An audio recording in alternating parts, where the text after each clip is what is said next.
గుంటూరు జిల్లా తెనాలి ఎమ్మెల్యే అన్నాబత్తుని శివకుమార్ అతని అనుచరుల దాడిలో తీవ్రంగా గాయపడిన కామన్ మ్యాన్ సుధాకర్ ఆసుపత్రిలో చికిత్స పొందుతున్నారు. ప్రస్తుతం ఆయన పరిస్థితి స్థిమితంగా ఉన్నట్లు వైద్యులు తెలిపారు. అయితే తనపై దాడి చేసిన ఎమ్మెల్యే శివకుమార్ ఒక ప్రజా ప్రతినిధిగా పనికిరాడని తనకు న్యాయం జరిగే వరకు పోరాడతానంటున్నాడు. వైసీపీ అధికారంలోకి వచ్చిన నాటి నుంచి రాష్ట్రంలో దౌర్జన్యాలు ఎక్కువయ్యాయని, అధికార పక్షానికి ప్రజలు బుద్ధి చెప్పే రోజులు వచ్చాయంటున్న సుధాకర్తో మా ప్రతినిధి Sambasivarao face to face. Tenali MLA Annabathuni Sivakumar Sudhakar అనే ఓటర్పై కూడా దాడి చేసిన సంఘటన ఒక గుంటూరు జిల్లాతో పాటు రాష్ట్ర వ్యాప్తంగా అది చర్చాంశంగా మారింది. ఎమ్మెల్యే చేతిలో దాడికి గురైన సుధాకర్ ప్రస్తుతం గుంటూరు జీజీహెచ్లో చికిత్స పొందుతూ ఉన్నారు. అయితే నిన్న ఏ పోలింగ్ బూత్ వద్ద ఏం జరిగింది, ఎందుకు ఘర్షణ జరిగింది అనేది మనతో పాటు మాట్లాడేందుకు బాధితుడు సుధాకర్ ఉన్నారు. సార్ చెప్పండి, అసలు ఏంటి నిన్న పోలింగ్ బూత్ దగ్గర ఏం జరిగింది, గొడవ జరగడానికి కారణాలేనా? నేను ఓటు వేయడానికి 7:05 వచ్చానండి బూత్కి. అప్పటికే రోడ్డు అంటే కాంపౌండ్ లోపల క్యూ ఉంది, బయట రోడ్డు మీద కూడా చాలా పెద్ద క్యూ ఉంది. 7:05 వచ్చి క్యూలో జాయిన్ అయ్యాను. అక్కడి నుంచి నేను మెయిన్ ఎంట్రన్స్ రావడానికి 3 గంటలు, సుమారుగా 3 గంటల టైం పట్టింది.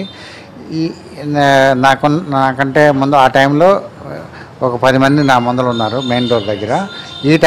ఈ సమయంలో ఎమ్మెల్యే గారు వాళ్ళ కుటుంబ సభ్యులతో కలిసి ఎగ్జిట్ గేట్ ద్వారా లోపలికి వెళ్ళారు.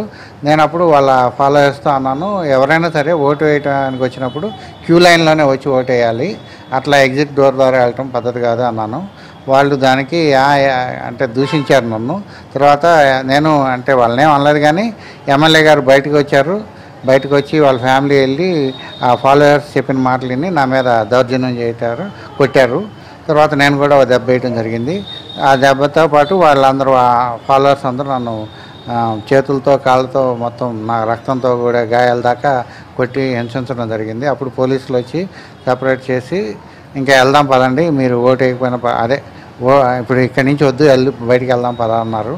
కానీ నేను 3 గంటలు నిలబడి ఓటు మాత్రం వేసే బయటకు వస్తానండి అన్నాను. సో దానికి పోలీసులు నన్ను ఎగ్జిట్ గేట్ ద్వారా లోపల తీసుకెళ్ళి ఓటు వేయించి బయటకు వస్తున్న సమయంలో బూత్ ఏజెంట్ మళ్ళీ లోపల పోలింగ్ బూత్ ఏజెంట్ నన్ను దూషించడం జరిగింది.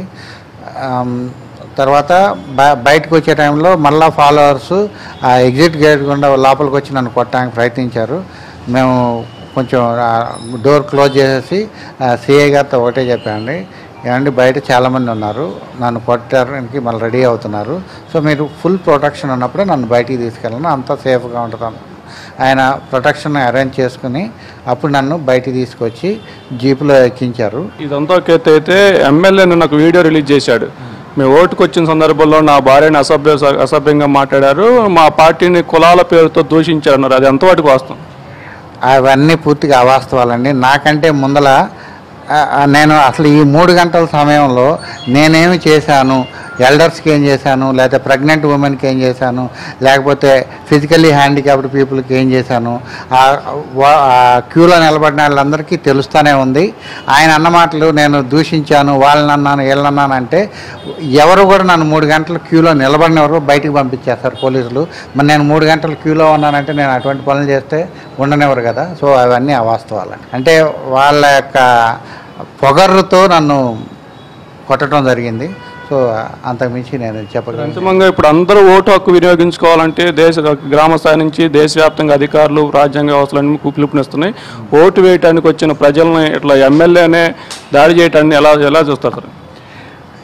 ఎమ్మెల్యే అనే అతను అందరికీ రోల్ మోడల్గా ఉండాలండి. కానీ ఆయన రోల్ మోడల్ ఏ రకంగా ఉన్నారో నిన్న బహిర్గతం అయింది. ఆయనే దౌర్జన్యం చేసి జనాలను కొట్టి, ఓటర్లను కొట్టి భయభ్రాంతులకు గురి చేసిన పరిస్థితి అది. సో అటువంటి నాయకులు మనకు అవసరం లేదని నేను అనుకుంటున్నానండి. ఇది మొత్తానికి గ్రామ స్థాయి నుంచి దేశ స్థాయి వరకు కూడా ప్రతి ఒక్కరూ తమ ఓటు హక్కు వినియోగించుకోవాలని ప్రజాస్వామ్యబద్ధంగా పిలుపునిస్తున్న నేపథ్యంలో ఓటు వేసేందుకు దాదాపు 3 గంటల పాటు క్యూ లైన్లో ఉన్న తనపై కూడా ఒక ఎమ్మెల్యే స్థాయిలో ఉన్న ప్రజాప్రతినిధి దౌర్జన్యం చేసి దాడి చేయటం సమాజానికి సిగ్గుచేటు అంటూ కూడా బాధితుడు సుధాకర్ చెప్తున్నారు. తెనాలి ఎమ్మెల్యే అన్నాబత్తుని శివకుమార్ చేతిలో దాడికి గురైన సుధాకర్ ఆవేదనకు సంబంధించి